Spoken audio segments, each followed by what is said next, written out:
네, 안녕하세요. MIT 테크놀로지 리뷰 편집장 정두희입니다. 자, 오늘 그 라이브 토크를 시작하겠습니다. 여러분께서 함께 하시는 세미나는 이 MIT 테크놀로지 리뷰에서 진행하는 미래 기술 라이브 세미나입니다. 혁신적인 기업이나 아니면 산업의 영향이 큰 리더를 모시고 미래를 준비하는 이야기를 나누는 시간입니다. 오늘 특별히 제조업 분야에서 많은 활약을 하고 계시는 분을 모셨습니다. 슈나이더 일렉트릭이고요. 이 프랑스 회사입니다. 에너지 관리와 또 자동화 분야의 세계적인 기업인데요. 한국 지사를 대표하고 계시는 김경록 대표님 나와주셨습니다. 김 대표님은 20년 동안 이 슈나이더 일렉트릭에서 근무를 하셨고요. 그리고 디지털 트랜스포메이션 전문가로 오랫동안 일해 오셨습니다. 오늘 김 대표님께서 나눠주실 내용은 디지털 매뉴팩처링, 혁신 적용 방안에 대한 내용입니다. 오늘 대표님께서 30분 정도 이 주제 강연을 해주시고요. 이후에 Q&A 시간을 가질 예정입니다. 강연을 들으시고요. 여러분께서 궁금하신 점은 채팅창에 남겨주시면 오늘 후반부에 다루도록 하겠습니다. 자, 그럼 대표님 좀 이제 소개를 해드리고요. 좀 시작을 부탁드리겠습니다. 예, 대표님 나와주십시오. 네, 감사합니다. 교수님 소개 감사드립니다. 제가 뭐 디지털 트랜스포메이션의 전문가는 아니고요. 저희들도 이제 전문가가 되고자 열심히 지난 20년 동안 노력한 그런 회사다라고 말씀을 좀 드리고 싶습니다. 오늘 그 참석해 주신 여러분들 반갑습니다. 그리고 여러분들이 귀한 시간을 주셨는데 의미 있는 내용을 전달하고 또 여러분들께 도움이 되는 내용을 전달하고자 준비된 내용을 말씀을 좀 드리도록 하겠습니다. 그러면 먼저 이제 저희들이 좀 준비한 슬라이드를 가지고 말씀을 좀 드릴게요. 일단 먼저 뭐 제목은 디지털 매니팩처링을 분야의 혁신 적용 방안이라는 것에 대해서 우리가 이제 가까운 미래, 뭐 사실은 이제 현재도 이루어지고 있습니다만은 일어나는 그런 이제 여러 가지 변화들, 그리고 그 변화의 동인들, 목적, 그리고 방향성에 대해서 한 30분 동안 저희들이 바라보고 생각하고 또 믿고 있는 바를 말씀드리고자 합니다. 뭐 이거는 이 디지털에 대한 수요, 그다음에 디지털에 대한 어플리케이션, 그리고 그것을 통한 여러 가지 이제 변화된 비즈니스 모델, 밸류 딜리버리들에 대해서는 뭐 이미 대부분의 우리 그 산업계에 계신 전문가들께서 잘 알고 있으리라고 생각합니다. 그러나 이러한 이제 디지털에 대한 수요, 데이터에 대한 수요는 큰 변화를 만들기도 하지만은 또한 하나의 그 에너지라든지 저희들이 그 매니지해야 되는, 관리해야 되는 수요처로서의 또 대두되는 큰 그런 이제 디맨드이기도 합니다. 뭐 예를 들어서 데이터 센터를 예를 들 수가 있습니다. 점점 더 많은 이제 엣지라든지 혹은 이제 클라우드 데이터 센터가 생기고 있고, 또 데이터의 저장이라든지 처리를 위해서 지어지는 이러한 엄청난 규모의 데이터 센터, 그리고 그 데이터를 전송하고 또 그 단말기에서 저희들이 사용하는 이러한 것에서는 또 엄청난 에너지가 사용하게 되는 거죠. 그래서 동전의 양면처럼 우리는 디지털 기술, 그 중에서도 우리가 가장 이제 현재 딜레마라고 하고 있는 에너지의 이 딜레마를 해결할 수 있는 기술들이 디지털 기술이기도 하지만은, 또한 이제 디지털 기술은 이러한 또 그 에너지 수요, 특히나 이제 전기 에너지에 대한 수요를 만들어내는 그러한 이제 요인이기도 하다라고 말씀드릴 수가 있겠습니다. 사실은 뭐 디지털 기술은 뭐 어디든지 다 가죠. 결국은 이제 커머 크로스인데, 그게 이제 가정이라든지 일반적 지금 이제 주택용 혹은 상업용 빌딩, 이런 산업 기타 등등에서 이제 디지털 기술은 어디 가나 저희들이 접할 수가 있고 또 응용하고 또 발전시켜야 되는 기술이기도 합니다. 우리가 지난 1년 반 동안 코로나 상황을 겪으면서 그 레슨 앤 런이라고나 할까요? 저희들이 첫 번째로는 저희들이 그럴 것이다라고 하는 그런 그 방향성이 분명하게 증명이 됐던 시기였던 것 같습니다. 우리 모두가 지금 어려움을 겪고는 있습니다만은 특히나 이제 사업장이라든지 사업하시는 분들 그분들한테는 그 상당히 이제 각인되는 그런 1년 반이었다고 생각합니다. 그 첫 번째가 바로 이 원격 관리의 중요성이죠. 공장이 됐든 이런 뭐 비대면 환경 속에서 생산을 해야 되고 또 그 운영을 해야 되고 메인티넌스를 해야 되고 이러한 모든 것들이 비대면 환경에서 가능한 것은 결국은 이제 디지털 기술이고 원격 관리 기술의 이 중요성이 특히나 두드러졌던 그런 요인이었다고 생각합니다. 저희들도 전라북도 익산에 작은 공장이 있습니다만은 원격 관리를 통해서 사실 작년에 생산량은 코비드 이전보다도 더 늘었던 그런 이제 바가 증명된 바가 있습니다. 두 번째로는 이제 회복 탄력성이라고 하는데요. 이건 아마 모든 의사결정을 하시는 최고 의사결정자 혹은 중요한 의사결정자를 하시는 분들한테는 중요한 그런 엘리먼트라고 할 수가 있겠습니다.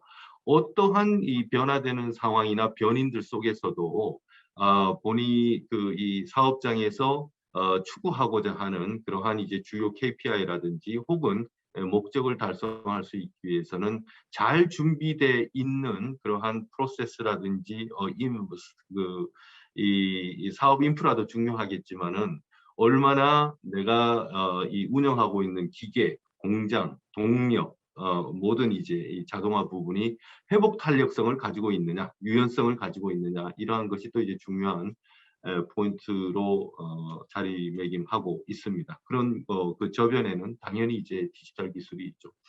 지속 가능성에 대해서 요즘 이제 말을 빼놓고 말씀을 할 수가 없습니다. 이제 이게 그 뭐 국가적인 그런 정책도 그렇고 또 이제 우리 뭐 여러 가지 표준이나 또 이 규제도 그렇습니다. 이 탄소 배출에 대해서 엄격하게 점점 더 이제 그런 규제를 하고 있고 더 중요한 것은 전체 우리는 어쨌든 뭐 한국에서 사업을 하든 어디 다른 외국에서 사업을 하든 우리는 글로벌 시장의 이코시스템 안에 들어가 있습니다. 그런데 우리가 이제 결국 이 디지털 이 탄소 중립이라고 하는 것은 뭐 크게 세 가지로 나눕니다. 스콥 1, 2, 3로 정의를 하죠. 그래서 스콥 1이라고 그러면은 내 사업장 안에서 발생하는 여러 에너지라든지 유틸리티 그런 것에서 탄소 중립을 하는 것이고 그다음에 이제 스콥 2는 내가 외부에서 사가지고 사용하고 있는 에너지가 되겠습니다. 거기서 탄소가 발생되는 원인들을 없애는 것인데 예를 들어서 여러 가지 가스라든지 전기라든지 이런 부분들이 될 수가 있겠죠. 그다음에 스콥 3 같은 경우는 제가 이 우리 사업장에서 납품하는 이제 서플라이어 그다음에 우리가 파트너를 해서 공급하는 그런 이제 다운스트림, 업스트림에 있는 모든 이코시스템의 탄소 중립화를 얘기를 합니다. 여러분들이 지금 이제 포춘 500대 그룹, 더 많게는 글로벌 회사에서 이미 이제 수백여 개의 회사가 스콥 3까지 아까 말씀드렸던 전체 이코시스템의 탄소 중립화를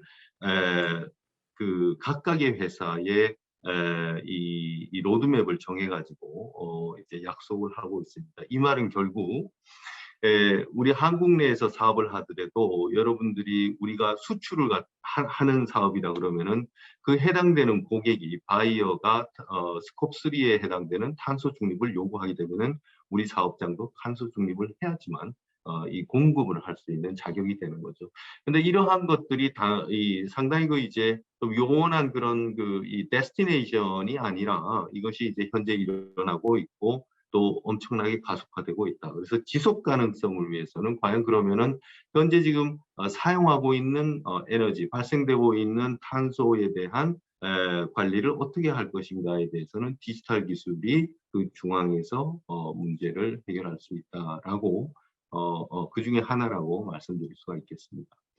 자, 그러면 리모트 시대, 이제 우리가 원격의 시대라고 하는데, 원격의 시대를 조금 이제 예를 들어서 말씀드리면 결국은 글쎄요, 이제 뭐 무인 운영이라고 하는데 이거는 이제 자동화가 되고 우리가 이제 IT 레이어가 이렇게 수평적으로 잘 이루어져 있고, 그래서 슈퍼비저리라든지 아니면 관제, 그리고 일부 제어 까지 리모트를 할 수가 있는 기술들은 과거에 있었습니다. 그러나 현재 지금 무인 운영의 기술은 뭐냐면은 그것을 뛰어넘는, 말 그대로 이제 분석을 통해 가지고 데이터 드리븐 의사 결정을 할 수가 있고, 그 데이터 드리븐 의사 결정을 하는 데 있어 가지고는 여러 가지 분석을 통한 패러메터링, 벤치마킹, 그다음에 혹은 이런 이제 어드바이스를 하죠. 여기 이제 어드바이서라고 했습니다만은, 그런 것을 통해 가지고 의사 결정하는 분들이 과거하고는 다른 그런 자동화되어 있는 상태에서 그 자동화되어 있는 아웃풋에 이 기반한 의사결정이 아니라 이 뭔가 이 지성 레벨은 아니겠습니다만은 이 지능을 충분히 이렇게 이제 스코프를 넓혀가지고 비교 분석한 의사결정을 할 수가 있다라는 것이고요. 또 하나 좀 말씀드리고 싶은 거는 바로 이제 그 이 협업 설계 분야입니다. 우리가 디지털 트윈이나 이런 기술들이 요즘은 이제 많이 사용되고 있는데, 처음에는 이게 이제 변화 관리로 상당히 힘듭니다. 기존에 이제 그 페이퍼워크라든지 우리가 기본 설계, 상세 설계, 그다음에 저걸 하죠. 이제 그 컨스트럭션을 하죠. 그리고 운영하고 유지 보수 단계에 넘어가게 되는데, 이러한 각각의 중요한 그 도메인과 마디마디의 기술들을 설계의 기술들을 일관화하고 그것을 디지털화함으로 인해서 서로 다른 이제 전문가 그룹들, 그리고 서로 다른 곳에서 서로 다른 시간대에 있어도 충분히 협업 설계가 가능하다. 그리고 이것은 바로 효율화의 가장 큰 효율화를 이루는 이유 중에 하나다라고 할 수가 있겠습니다. 원격 그 통합운영센터라고 있는데요. 이게 이제 어떤 개념이냐면은 그 시스템 인 시스템이라고 보시면 됩니다. 여러 가지 이종의 관제를 할 수 있는 시스템이 하나로 통합돼 가지고 서로 연계되었다라고 보실 수가 있겠습니다. 그건 이제 사이트별로 각각의 독립돼 있는 그런 이제 관제 시스템이 있을 수가 있고, 또 목적별로 있을 수가 있겠죠. 그게 이제 동력이라든지 혹은 생산량이라든지 제품이라든지 탄소 배출량이라든지 여러 가지 목적들이 있을 수가 있는데, 이러한 것들을 전체적으로 하나의 시스템으로 연동해서 묶어서 결국은 작은 공정이든 혹은 작은 공장이든 혹은 이제 대기업이 여러 국내외에 많은 공장을 운영하는 고객들도 하나의 그 이 운영센터에서 중요한 그러한 의사결정을 할 수 있다. 또 그러한 것이 점점 더 중요해지는 그러한 상황이다라고 말씀드리고 싶습니다. 자, 그러면은 이제 저희들이 슈나이더 일렉트릭이 제안하는 또 이러한 이제 변화되는 수요와 거기서 경쟁력을 찾아야만 되는 우리 사업하시는 분들에 대해서 어떤 혁신을 제안하는가? 일단은 뭐 어떤 챌린지가 있는지 좀 보고 가겠습니다. 우리 그 이 엔드포인트에서 산업용 IoT를 시스템을 구성하는 숫자는 뭐 점점 더 늘죠. 사실은 약 한 4년, 5년 전에 이러한 이제 기회가 있으면은 국제적으로 뭐 여러 이제 그 통계 기관에서 나타낸 IIoT의 미래 전망 개수를 본다 그러면은 지금 이제 2021년 시점에서 봤을 때는 그때 전망했던 것보다도 훨씬 많이 늘어 있고, 앞으로 더 이제 빨리 성장하리라고 보고 있습니다. 두 번째로 이 공급망 문제인데요. 특히나 이제 코비드 상황, 요즘 이제 모르겠어요. 참가하시는 분들의 그 회사에서는 어떠신지 모르겠습니다만은, 대부분의 회사가 지금 이제 반도체 쇼테이지, 그다음에 이제 그 1차 금속, 플라스틱, 구리 뭐 이런 뭐 부분들이 많이 있습니다. 이러한 이제 쇼테이지에 시달리고 있습니다. 이것은 뭐 여러 요인들을 볼 수가 있겠습니다만은, 아무튼 우리가 이제 이러한 어느 기업이라든지 공급망에 대한 안정성을 준비하지를 못하면은 기회가 와도 그 기회를 충분히 살릴 수가 없고 또 어떠한 이제 사업을 하는 데 있어서 리스크 팩터는 더 커지는 것이라고 생각합니다. 얼마나 R&D 플랫폼을 단순화하고 또 통합화하느냐, 그다음에 공급망에 대해 가지고 얼마나 이제 우리가 기준에 맞는 공급망을 설계를 하고 또 운영을 하느냐.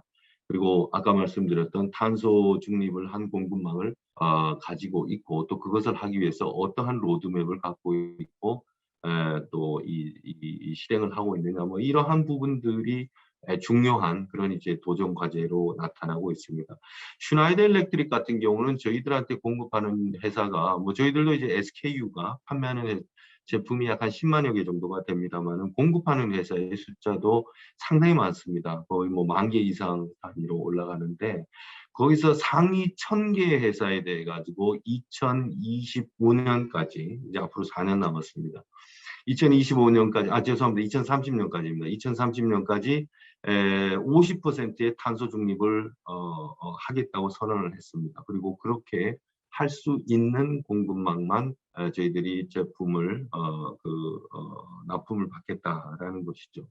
그러면은 그 1,000개의 회사는 저희들한테 납품하는 상위 매출, 저희가 이제 구매하는 매입가 기준 상위 1,000개가 아니라 이 카본 인텐시티, 카본을 많이 발생하는 그러한 업종이라든지 어플리케이션에 있는 서플라이어들을 구분을 해서 상위 1,000개 회사의 탄소 중립을 우선적으로 시도를 하고 있습니다.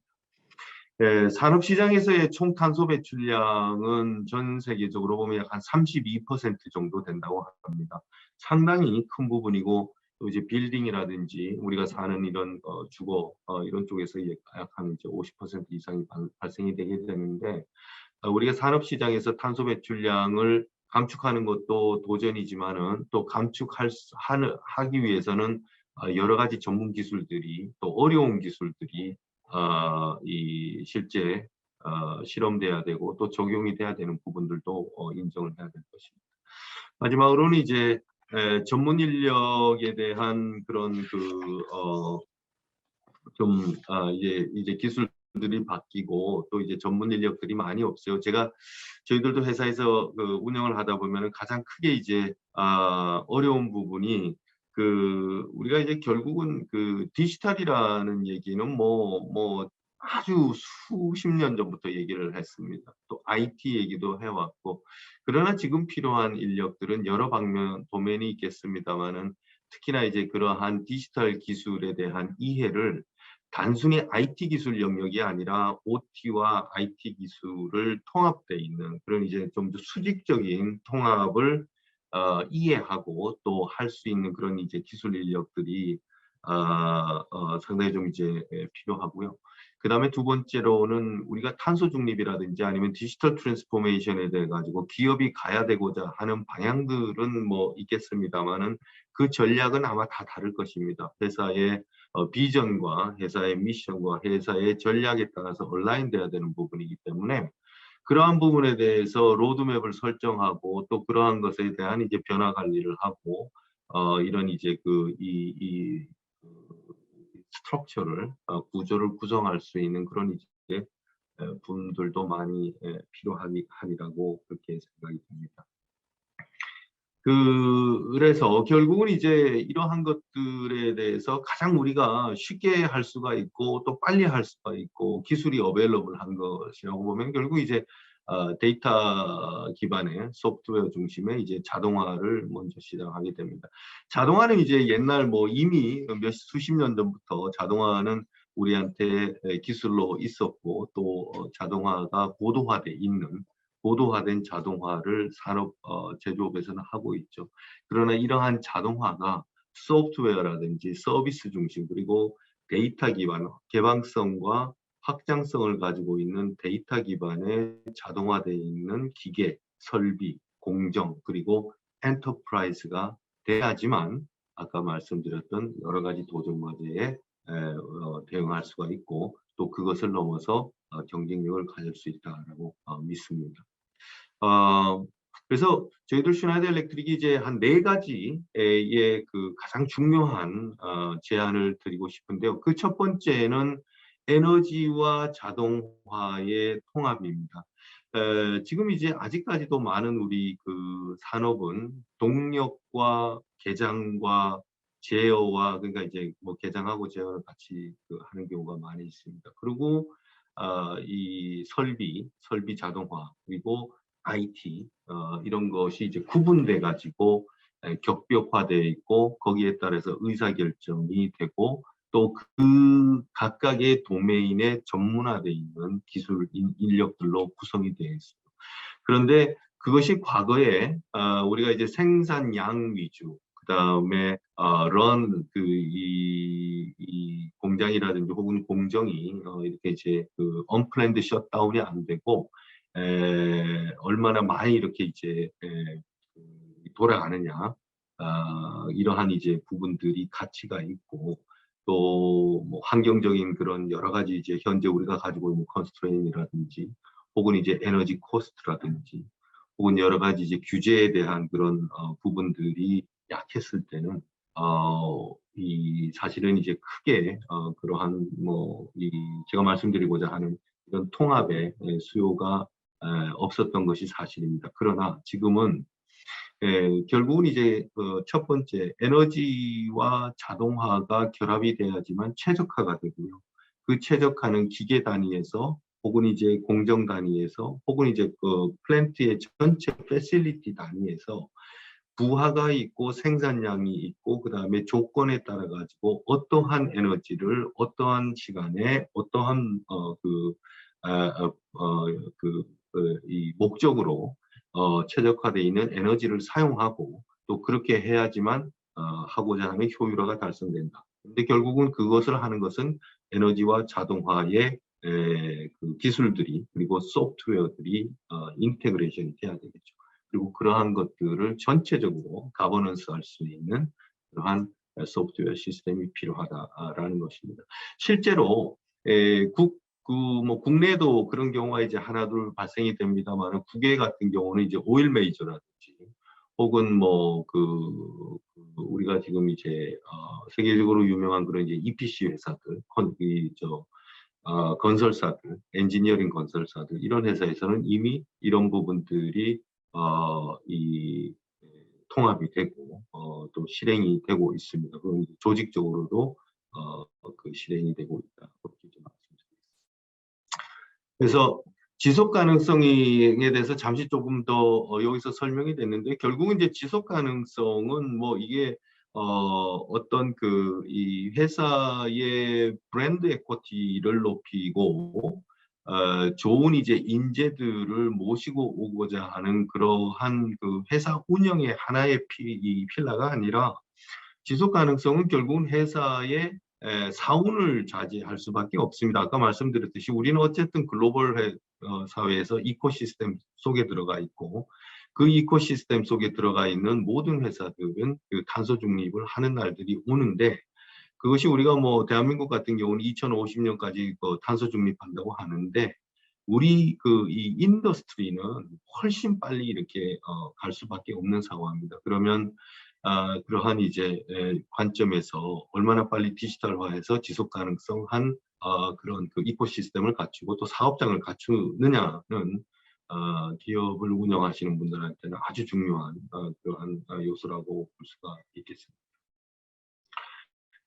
그래서 그 전력 관리하고 그다음에 프로세스를 통합했을 때의 비용 절감되는 부분, 혹은 이제 수익성 개선되는 부분들에 대해서, 이건 이제 평균치입니다. 저희들이 직접 저희들이 이제 자사인 아비바 소프트웨어, 그리고 슈나이더 일렉트릭의 전력 관리, 그리고 이제 자동화를 통해 가지고 구축했던 레퍼런스에서 나온 이제 결과인데요. 엔지니어링 인스톨레이션 앤 컨스트럭션에서 ENIC의 캐펙스, 그러니까 최초 시설 투자비는 약 한 20%가 절감되고, 그다음에 토탈 코스트 오브 오너십에서 이제 운영 유지하는 오펙스 부분에서는 공장 에너지의 사용량 개선, 그다음에 다운타임, 아까 말씀드렸던 언플랜드 셧다운이라든지 이런 부분이 되겠죠. 그다음에 이제 수익률까지는 보시는 만큼 이렇게 이제 평균돼 있는 부분을 보이겠습니다. 생각을 해보십시오. 우리가 기업을 운영하는 데 있어 가지고 수익률이 3%포인트가 올라간다는 것은 매출이 약 한 물론 뭐 회사마다 그게 좀 다 다르겠습니다만 일반 제조업 기준, 특히나 한국 기준으로 보면은 매출이 15% 이상 올라야 된다라는 그런 이제 평균치로 그 말씀을 드릴 수가 있습니다. 그만큼 재무적인 관점 그리고 회사의 미래를 봤을 때 전력 관리와 프로세스 통합을 통한 효율화는 중요하다라고 말씀드리고요. 두 번째의 제안은 요거는 이제 클라우드와 엔드포인트인데 저희들이 중요하게 생각하는 인더스트리 산업의 이제 동향 그다음에 방향성 중에서 이 전력과 IT, 우리가 OT와 IT를 봤을 때는 이 변화의 패턴이 거의 뭐 비슷하다라고 보여집니다. 전력도 결국은 이제 우리가 그리드에서 전력망에서 전력을 수전하거나 아니면은 요즘 이제 뭐 버추얼 파워 플랜트라든지 혹은 이제 PPA를 통해 가지고 제3자 그 신재생 에너지를 거래를 한국은 이제 얼마 전에 그게 이제 국회에서 통과된 거로 알고 있습니다만은 외국 같은 경우는 이미 이제 그게 상당히 되고 있죠. 미국도 그렇고 서유럽도 그렇고 그렇습니다. 그래서 이런 것을 통해 가지고 하는 건 결국은 이제 클라우드 개념이죠. 클라우드에 있는 전력을 저희들이 필요에 따라서 가지고 올 수 있다라는 것이고 또 이런 이제 전력 거래 시장이 성숙화되고 또 확대됨으로 인해 가지고 여러 가지 시장의 수요와 공급의 조건이 잘 이루어진다 그러면은 내가 필요할 때 죄송합니다. 네, 제가 필요할 때 좋은 가격에 에너지를 사고 팔고 할 수 있는 그런 이제 시장이 되는 것이고요. 또 하나는 이제 엔드 포인트인데 결국은 이제 사업장 내에서 발전소를 만들거나 그래서 뭐 프로슈머라는 이제 개념이 옛날부터 있었습니다만은 사업장 내에서 이제 에너지를 만들고 또 에너지를 저장하고 하기 때문에 그건 이제 엣지 엔드 포인트 개념이라고 할 수 있습니다. IT에서도 마찬가지로 클라우드 그다음에 이제 점점 더 그런 신호 처리에 대한 긴급성 그다음에 그 소음성 있는 처리를 위해서 레이턴시라든지 이런 부분 때문에 이제 그 엣지 컴퓨팅에 대한 수요도 많이 늘고 있죠. 그래서 두 번째 지금 이제 키포인트는 뭐냐면은 IT 그러니까 데이터 센터라든지 IT도 그렇고 그다음에 OT 전력도 특히나 전력 부분에서도 그렇고 엣지와 클라우드에 대한 개념을 가지고 얼마나 우리 사업장에서 중요하게 이 방향성을 정할 것인가. 우리가 리뉴어블을 시설 투자를 해서 사업장 내에서 리뉴어블 에너지를 만들고 또 저장 장치를 이용해 가지고 에너지를 저장하고 그것이 내 비즈니스에 해당되는 사이트에 또 그 국가에 make sense 한 건가 아니면은 외부에서 그러니까 에너지 클라우드 그리드에서 그린 에너지를 사서 이것을 마이크로 그리드라든지 혹은 여러 이제 기술을 통해 가지고 최적화시켜서 하이브리드로 혼합을 할 것인가 아니면은 100% PPA를 할 것인가 뭐 여러한 이제 전략들이 나오는 것이죠. 그래서 그러한 차원에서 고민들을 해야 되고 또 이제 그러한 것에서 제안을 드린다. 그러한 것에 이제 전문성이 저희들이 있고 미국 같은 경우는 뭐 그 리뉴어블 에너지 PPA의 전체 60% 마켓 셰어를 저희들이 가지고 있고 또 유럽도 그렇습니다. 그래서 이러한 부분들이 결국은 이제 뭐 나중에 이제 말씀드리겠습니다만은 어떻게 서스테너빌리티 전략을 가져갈 것인가 전략을 세우고 또 이제 그거에 따라 가지고 현재 우리가 어디 있는가 우리의 로드맵을 어떻게 정하고 누가 전문가 집단이고 그 전문가 집단들한테 파트너십을 통해 가지고 이뤄나가는 부분들이 필요하다고 생각합니다. 그다음에 이제 세 번째는 이게 그 설계 구축 운영 유지 보수인데요. 이게 사실은 뭐 어려운 부분들이 과거에는 있었습니다. 이 최초 이제 기본 설계부터 그다음에 O&M 단계까지 있어가지고 하나의 풀 소프트웨어로 아니면은 하나의 어떤 연동되어 있는 그런 소프트웨어로 데이터가 서로 이제 인터페이스 되고 시뮬레이션 되고 디지털 트윈 되고 그다음에 이제 프레딕션 해주고 이런 것들이 개념은 존재했었습니다만은 그것이 결국은 이제 여러 가지 이종의 소프트웨어 혹은 이제 컨트롤러 레벨에서도 사실 따지고 보면은 우리가 여러 가지 이제 이 폐쇄형 그런 이제 프로토콜을 가지고 있는 그런 제어기들을 써오고 했었기 때문에 일반 공장에서는 상당히 이제 어려웠습니다. 그러나 효율화 관점, 그다음에 서스테너빌리티 관점, 그다음에 확장성 그리고 아까 말씀드렸던 그런 이제 인력에 대한 그 디벨롭먼트, 데이터 드리븐 디시전 메이킹, 의사결정을 위해 가지고는 이러한 것들이 필요하고, 그 이제 설계를 하면서 유지 보수까지 하나의 그 통합되어 있는 소프트웨어 시스템을 갖춤으로 인해서 이 얻어질 수 있는 그런 베네핏에 대해 가지고 실험을 해보실 필요가 있다. 그리고 이제 뭐 이러한 그 이제 기술들 뭐 저희들도 아비바 소프트웨어라든지 그다음에 이제 OSI 이러한 회사들이 저희들 자사로 되면서 기본 설계에서부터 이제 유지 보수까지 총 방라에서 일관된 이 솔루션을 드리고 있는데 이러한 것을 통해 가지고 갖는 베네핏은 사실은 이제 엔드 유저 입장에서 사용자 입장에서 이게 많이 보이죠. 설계하는 회사 따로 그다음에 건축하는 그 이제 EPC 혹은 이런 이제 회사들 따로 그다음에 결국은 유지 보수하는 그런 이제 회사들이 따로 있게 되면은 그분들에 대한 전체적인 이 인터레스트가 다를 수가 있기 때문에 결국은 최고의 투자에 대한 의사결정을 하시는 그러한 분들이 이런 통합 운영에 대한 필요성이라든지 또 비전을 제시할 필요가 있다고 생각합니다. 그게 이제 세 번째고요. 그다음에 이제 소프트웨어 중심의 그 자동화를 이걸 좀 말씀을 좀 드리고 싶습니다. 제가 시간이 조금 이제 오버런 하는 것 같은데요. 소프트웨어 중심은 기존에 이제 저희들이 그 자동화 시스템 보면은 여러 가지 서로 다른 이제 폐쇄형 프로토콜을 가지고 있습니다. 뭐 A사는 뭐 무슨 프로토콜, B사는 무슨 프로토콜 이러다 보니까 사실은 이제 그게 뭐 우리가 그런 거죠. 뭐 그 애플의 iOS가 폐쇄형이기 때문에 iOS를 쓰려면 이제 애플 휴대폰을 사야 되잖아요. 안드로이드는 이제 개방형이고 그렇듯이. 그런데 이러한 이제 폐쇄형 이 자동화 시스템이 뭐 좋고 나쁘고의 의미가 아니라 그러했던 이제 목적들이 있습니다. 그 이제 과거에 또 이 자동화는 최초부터 그렇게 PLC라든지 뭐 여러 가지 이제 서버 모션이라든지 이런 그 우리가 많이 얘기하는 자동화의 기기들은 그런 식으로 발전을 해왔죠. 그러나 이제는 이제 조금 이 배리어를 깨고 이런 이 보더를 깨서 새로운 이제 가치들이 더 중요하게 됩니다. 그게 아까 말씀드렸던 전체 통합, 에너지와 자동화의 통합, 그다음에 이 설계의 그 엔드 투 엔드 이 스트림라이닝하는 그런 이제 일관성 있는 통합, 그리고 어떻게 하면은 내부에 있는 공정과 기계와 동력과 그다음에 패실리티를 이 효율화할 건가? 그것도 역시 마찬가지로 모든 데이터의 통합이 이루어져야 되는 거죠.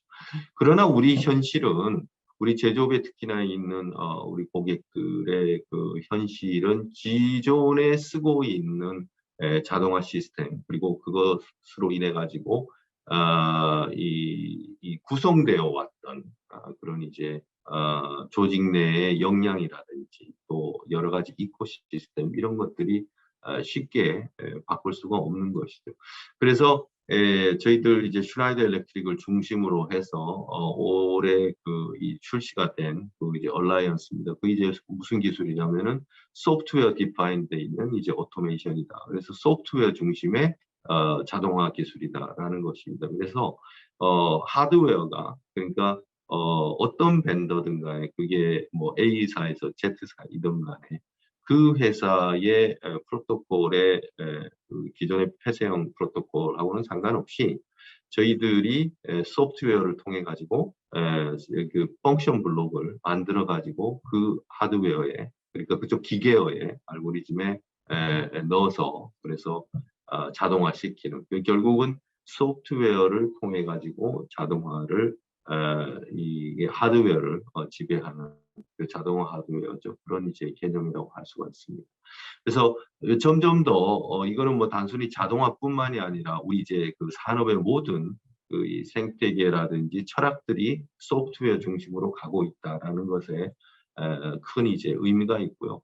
그다음에 두 번째로 여러 가지 이제 이런 이 솔루션을 출시하고 나가지고 고객들한테 받은 피드백이 이 사용하는 엔드 유저든 혹은 이제 기계 장비를 공정에 제공하는 엔드 유저든 그분들이 의사결정을 할 수 있고 그분들이 그러니까 의사결정이라 그러면 어떤 벤더의 어떠한 제품을 사용할 것인가에 대한 범위를 엄청 무정 이제 넓히죠.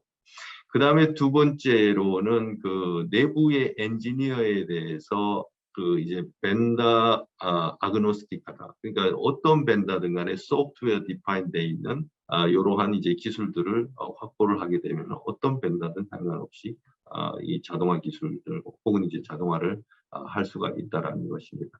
그리고 이제 뭐 여러 가지로 소프트웨어에서 결국은 이제 하드웨어를 하니까 그 시간이라든지 시뮬레이션이라든지 트러블 슈팅이라든지 그다음에 니어미스 에러라든지 이런 부분들이 현저하게 줄 수가 있겠죠. 그러한 이제 방향으로 진화하고 있다라는 것입니다. 요거 이제 뭐 그런 이제 중국 상해에 있는 스마트 물류센터 사례를 나타내는 건데요. 여기서 보시면은 결국은 이 소프트웨어 안에서 해당되는 그 이 제3자의 그 컨트롤러죠. 이 컨트롤러를 컨트롤러에 들어가야 되는 소프트웨어를 펑션 블록이라든지 여러 프로그래밍을 하고 그리고 이종의 이 컨트롤러의 제품을 소프트웨어를 다운로드 해가지고 돌릴 수 있는 그러한 이제 부분이라고 할 수가 있겠습니다. 장비 라이프 사이클 전체에 대한 디지털 기술 적용에 대해서는 아까 말씀드렸습니다. 그래서 설계 및 엔지니어링, 그다음에 커미셔닝하고 운영하시고 유지 보수하는 것들이 모두 다 일관되어 있는 그러한 이제 소프트웨어 툴을 통해 가지고 협업하고 디자인하고 관리하고 또 인력 이 트레이닝이라든지 이런 부분들이 가능하다. 그래서 결국 스마트 엔지니어링 단계에서 스마트 서비스까지 하게 되실 경우에는 시장에 대한 이제 타임 투 마켓 그리고 머신 통합 아까 말씀드렸죠. 그리고 시간 절약 이러한 부분에 대해서 밸류를 점점 더 깊게 찾아갈 수가 있다라고 말씀드리겠습니다. 마지막입니다. 현장별 네 번째 이제 그 제안이라고 그러면 현장별 관리에서 통합 관리인데요. 이게 결국은 이 단순히 이제 단위 공장이라든지 단위 설비의 관리에서 이제는 뭐 멀티 사이트 그다음에 이제 글로벌 통합 관리로 해야 되는데 이러한 것들도 결국은 디지털 소프트웨어 기술을 통해 가지고 충분히 이루어질 수 있다. 라는 메시지를 드리고 말씀을 제가 여기까지 하겠습니다. 제가 사실 이 시간을 조금 다시 오버런 했는데 여기까지 정리를 드리고 네 가지 제안을 드리고 마치도록 하겠습니다. 감사합니다. 예, 감사합니다, 김 대표님. 슈나이더의 주요 활동과 또 제조 현장에 적용될 수 있는 다양한 혁신적인 시도에 대해서 말씀을 해주셨습니다.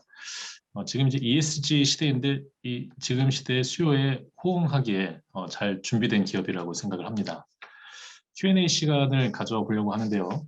사전 질문도 있었고 또 강연하시는 도중에 또 많은 질문들이 올라왔습니다. 그중에 제가 몇 가지 좀 중요한 질문을 골라서 좀 질문을 드리겠습니다. 먼저 이런 질문이 있었습니다. 제조 현장의 다양한 환경과 그리고 직원 간의 이 수준 차이를 극복하면서 또 이 스마트 공장을 구축해야 할 수 있는 어떤 노하우를 좀 질문을 주셨습니다. 예. 기본적으로 공장은 가장 프로세스 드리븐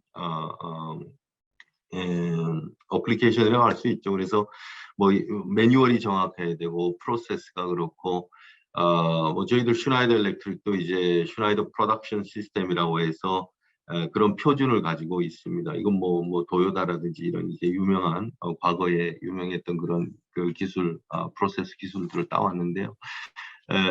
중요한 건 이 수준 차이를 극복을 한다는 그 전제보다도 그 수준에 맞는 변화 관리를 설계를 해야 된다라고 말씀을 드리겠습니다. 어떤 경우든 간에 기존의 종래 프로세스를 가진 제조업에서 디지털로 바뀌게 되면은 거기에 따른 이제 여러 가지 푸시백이 있고 어려움들이 있게 되는데요. 그런 거에 대해서 변화 관리를 하고 저희들 같이 이제 한 40년 된 그 옛날 아주 중소기업입니다. 저는 전북 익산에 있는 경우에는 그런 경우에도 저희들 그 근무하시는 분들이 약 한 거의 대부분 30년이 된 오랜 분들이세요. 근데 그런 분들이 처음에 그 가졌던 저항감에서 지금 어떤 이런 디지털 트랜스포메이션의 최대 수익자로서 될 수 있는 데는 여러 가지 디테일한 이제 변화 관리가 중요하다라고 할 수가 있겠습니다. 예, 두 번째 질문인데요. 스마트 팩토리를 이제 구축한 다음에 이제 좋은 시스템을 구축했는데 막상 현장에서 활용도가 낮은 경우도 있거든요. 네. 그래서 이 시스템 활용도를 좀 높일 수 있는 방안이나 좀 그런 요소가 어떤 게 있는지 질문이 들어왔습니다.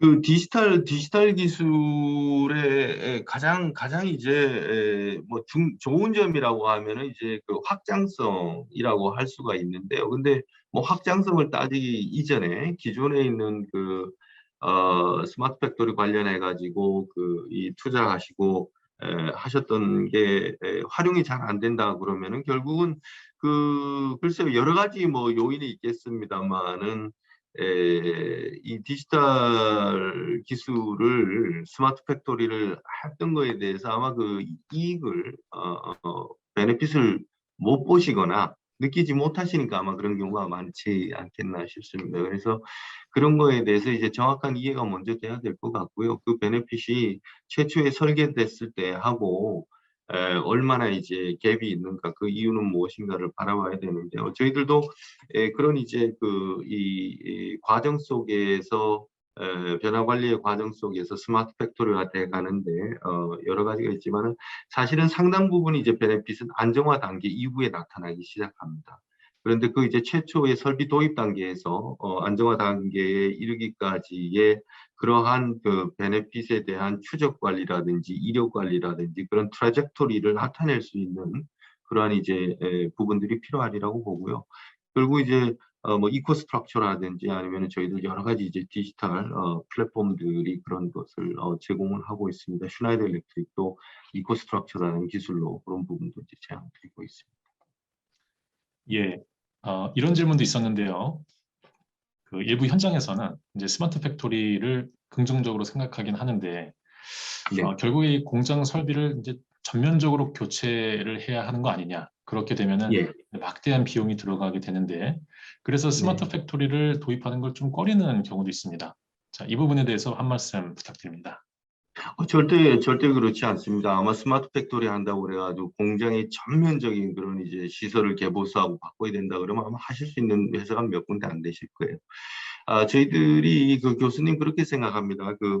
저희들 스마트 팩토리 하게 되면 너무나 이제 그 수평 통합, IT 쪽에 많이 몰입이 돼 있으신 것 같아요. 또 실제 투자도 그쪽으로 많이 일어나고 하시는데 아무리 IT 쪽의 기술이 좋아도 실제 이제 샵플로어에서 공장에서 혹은 기계에서 센서에서 액추에이터에서 그다음에 컨트롤러에서 스카다에서 PLC에서 DCS에서 올라오는 데이터가 당질의 인타임 데이터가 올라오지 않으면 IT는 그것에 대한 그냥 어떤 인사이트를 주지를 못한다고 생각합니다. 그래서 그 답을 드리면은 절대 그렇지 않습니다. 좀 수직적인 인테그레이션을 수직적인 통합의 관점으로 해서 그게 이제 단위 기계든 아니면은 단위 공정이든 아니면은 뭐 어플리케이션으로 하든 그걸 한번 테스트해 보시고요. 그래서 IoT가 되는 그런 이제 그 분전반이든 아니면은 뭐 센서든 이러한 것들을 컨트롤러와 연결을 하고 그 컨트롤러가 어드바이저라든지 이런 이제 소프트웨어들로 해서 그것을 통해 가지고 분명히 이 원하는 그런 이 기대에 나오는 아웃풋들을 확인을 하시고 그게 이제 확장하는 것이 맞다고 보고요. 실제 저희들이 다시 한번 좀 강조드리고 싶습니다만 우리가 스마트 팩토리라고 하는데 결국은 스마트 팩토리가 수평 통합, IT 통합, 수직 통합이고 그 다음에 사이버 시큐리티가 뭐 어라운드가 돼야 될 텐데 많은 부분 현장에 가보면 이런 수직 통합에 대해 가지고는 아직까지는 좀 미비한 부분이 있다라고 이제 생각이 듭니다. 네, 점진적인 도입이 가능하다는 말씀을 주셨고요. 수직 그렇습니다. 통합의 중요성도 함께 말씀해 주셨습니다. 채팅창 Q&A 창에 올라온 질문도 좀 몇 가지 좀 드리겠습니다. 환경 관련해서 ESG 탄소 감축이 기업의 중요한 화두인데요. 슈나이더에서 주도하고 있는 어떤 혁신적인 프로젝트가 있다면 어떤 사례를 말씀해 주시겠습니까? 네, 뭐 워낙에 많습니다. 이제 대표적으로 말씀을 드릴게요. 저희들이 저희 두 가지 차원에서 말씀드리겠습니다. 사례로 말씀드리고 저희들이 이제 기술로 말씀을 드릴게요. 사례로 보면은 뭐 월마트 같은 경우 좋은 예가 되겠습니다. 월마트 같은 경우 전 세계에 매장이 뭐 수천 개 되겠죠. 월마트 같은 경우는 탄소 중립을 2030년까지 지금 탄소 뉴트럴 카본 뉴트럴리티를 확보를 하겠다라고 이제 선언을 하고 저희들한테 그것을 달성하기 위해서 자문을 구하고 또 그거에 대한 글로벌 파트너십을 맺었습니다. 저희들이 어떻게 하느냐? 먼저 지금 이제 사용하는 발생되는 탄소량을 옵셋시키기 위해서 리뉴어블 에너지를 구매를 대행을 하는 방법이 하나 있고요. 그 다음에 신재생 에너지를 통해 가지고 발전을 통해 가지고 발생되는 이제 전력 수요라든지 탄소의 발생 수요를 저감시키는 방법이 있고, 그 다음에 세 번째로는 기존의 매장이라든지 기존의 모든 자산에 대해 가지고 효율화 기술을 저희들이 또 도움을 드리고 있습니다. 그래서 하나는 기존에 발생되는 그런 이 탄소 배출을 구매를 통하거나 혹은 이 마이크로 그리드를 통한 이제 리뉴어블 에너지 발전을 통해 가지고 감소시키고, 또 하나는 기존에 있는 자산들이라든지 공정 매장들에 있는 모든 부분들을 디지털 기술로 효율화 시켜가지고 탄소량을 지속적으로 줄이는 그런 부분들이 있겠습니다. 예, 시간 관계상 이제 마지막 질문 하나만 좀 드려야 될 것 같습니다. 이 디지털 트랜스포메이션에 있어서 우리 공간적인 제약도 극복하고 또 인간과 이 시스템의 통합을 잘 이루는 데 있어서 디지털 트윈이 중요할 텐데요. 이 디지털 트윈으로 가는 어떤 핵심적인 요소 또 좀 지속 가능한 현실적인 방안이 무엇인지 이런 질문이 있었네요. 디지털 트윈에 대한 기술은 뭐 이미 지금 다 이제 있으리라고 보고요. 결국은 이제 디지털 트윈을 사용을 하고자 하는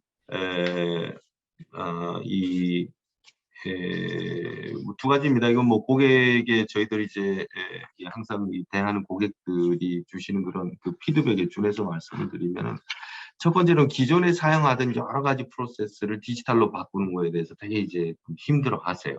그런 거에 대해서 디지털 트윈으로 가기 위해서 모든 이제 P&ID에서부터 그다음에 이제 모든 이제 공정에 대한 부분을 디지털로 만들어가는 거에 대해서 첫 번째 그런 변화 관리가 필요할 것 같고, 그다음에 두 번째로는 그거에 대해서 전사적인 특히나 이제 최고 의사결정권자의 의지가 있으셔야 될 것 같습니다. 이게 디지털 트윈 설계 하나만 보면은 그게 이제 편리하느냐, 뭐 시뮬레이션하고 또 이제 아웃풋들을 여러 가지로 컴퓨테이션 할 수는 있겠습니다만은 정말 좀 이제 엔드 투 엔드로 봐서 소프트웨어가 디지털 트윈을 통해 가지고 전체 이 라이프 사이클에 도입이 됐을 경우에 기업의 베네핏을 보는 것이 중요하다라고 말씀드리고 싶습니다.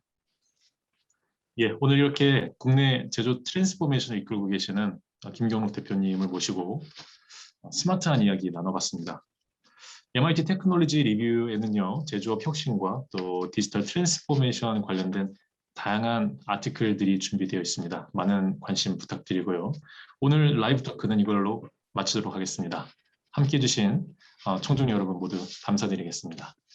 감사합니다. 감사합니다.